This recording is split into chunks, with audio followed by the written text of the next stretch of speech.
एक नगर में एक भाई अपनी बहन सुशीला और पत्नी के साथ रहता था। सुशीला भगवान विष्णु की परम भक्त थी।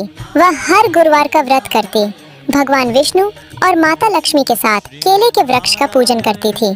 पूजन करके वह कहती कि हे विष्णु भगवान, सोने के लोटे में जल दो और लड्डू का थाल दो, तो भगवान की कृपा से उसके सामने दोनों चीजें आ जाती। सुशीला सबको लड्डू का प्रसाद देती, बचा हुआ खुद खाती और सोने के लोटे को खुद के कमरे की अलमारी में रख देती। भगवान की कृपा से वह छोटी उम्र में ही एक बहुत सुंदर युवती दिखाई देने लगी।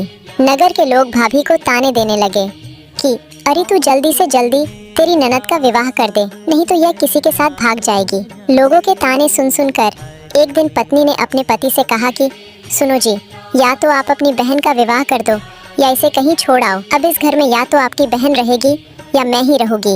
उनकी बातें बहन ने सुन ली। सुबह भाई अपनी बहन से बोला कि चलो सुशीला, आज मैं तुम्हें मामा नाना के घर छोड़ आता हूँ, कुछ दिन तुम वहाँ रह लेना। बहन को मालूम था कि उसके कोई मामा नाना नहीं, फिर भी वह खुशी खुशी भाई के साथ चल दी।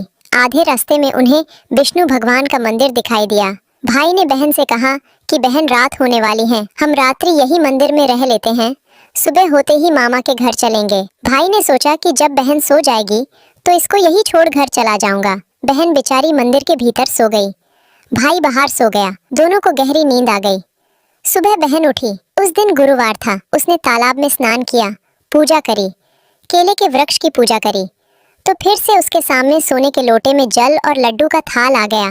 भाई सब कुछ देख रहा था। उसे समझते देर नहीं लगी कि मेरी बहन के ऊपर तो भगवान का आशीर्वाद का हाथ है।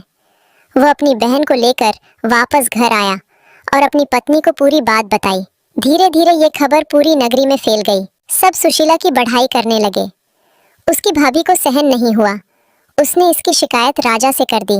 राजा ने सुशीला से कहा कि तुम्हें सबके सामने इसकी परीक्षा देनी होगी। अगर यह सच निकला तो मैं अपने बेटे के साथ तुम्हारा विवाह करवा दूंगा, लेकिन झूठ निकला तो तुम्हें सजा दूंगा। दूसरे दिन गुरुवार था। चौपाल पर राजा, रानी, मंत्री, दरबारी, पूरी प्रजा यह देखने आ गई। सुशीला ने केले के वृक्ष का पूजन करके भगवान से विनती करी कि प्रभु, आप अपने भक्त की लाज रखना। उसी समय सोने के लोटे में जल और लड्डू का थाल आ गया। वहां खड़े सबने यह चमत्कार देखा।